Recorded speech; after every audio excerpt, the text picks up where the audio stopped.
And then the last thing I want to address, and then I know, I'm sorry I'm taking up so much time, I'm going to run out after I do this. The last thing I want to address that's been kind of particularly challenging for me personally, just because of who I am and how I grew up, but there's been a lot of rumors out there that we're trying to tax churches. I can unequivocally tell you I'm not trying to tax churches. Bo Boyer's not trying to tax churches, Jacob Landry isn't, Josh Carlson isn't, I don't think anybody in the legislature is, and Governor Landry is certainly not. Let me kind of explain where that argument stems from. So when we did an analysis on our state constitution, they came back and it was a kind of a national nonpartisan organization that did this, and they said, look, you guys have by far the broadest language for property tax exemptions that are locked up in your constitution. Most every other state has it in their tax codes. Y'all have it locked up in your constitution. So we said, okay, and that was what was contributing to it being so long and just full of unnecessary things that really should be in statute. So we decided to move a lot of those property tax exemptions into the tax code. It's protected by a 2/3 vote of the legislature and gubernatorial signature, which is actually not something that a constitutional amendment requires. But so we did that, except for the homestead exemption. Obviously, we know every individual in Louisiana benefits from the homestead exemption. We left that in the Constitution. And then came the matter of churches, and so we sat down with a lot of church organizations and we said, look, I completely agree that our religious freedoms and our protecting our churches rises to the level of constitutional protection. So we put the church language back into the Constitution to protect them.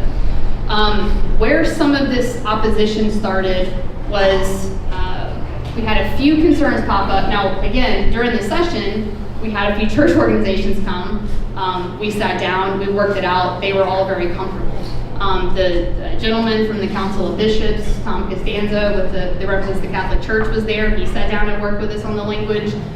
Will Hall, who's a gentleman from the Southern Baptist Association, Louisiana Baptist Association, came and sat down with us. He was comfortable with it. Unfortunately, just, I guess, obviously not everyone knew about it and didn't know to come to the Capitol necessarily, and so there started being some questions that spread out there. As some of those concerns were brought to us, I said, look, and mainly what it was, the language protects pretty much the church campus, okay? So everything, it says houses of worship, it says housing for clergy, parsonages, educational institutions, and like seminaries, things of that nature. And so all of that is totally protected in the Constitution.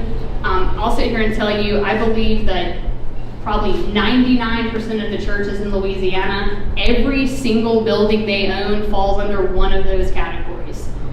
Where the controversy started was, I had a couple people that came and said, okay, well, what about this ministry that my church facilitates? What about, somebody said, we have a food bank downtown that we run. It's a ministry. It's not on our church campus, on our property.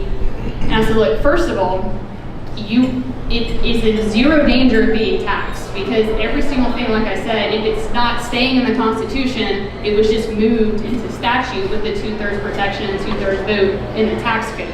So if you are property tax exempt today, you will be on March 30th if this passes. You will be in perpetuity until this passes.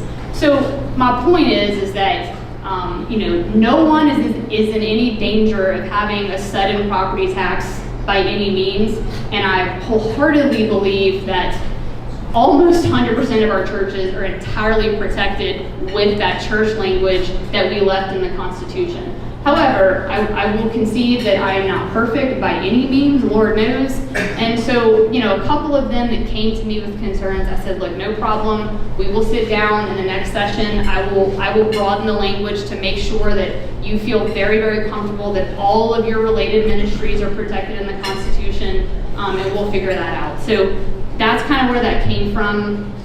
It's been challenging. I'm not feeling sorry for myself by any means, but it's been challenging because never once was that a discussion in the legislative session, and I certainly know that is not the desire or the heart of any legislator who voted for this.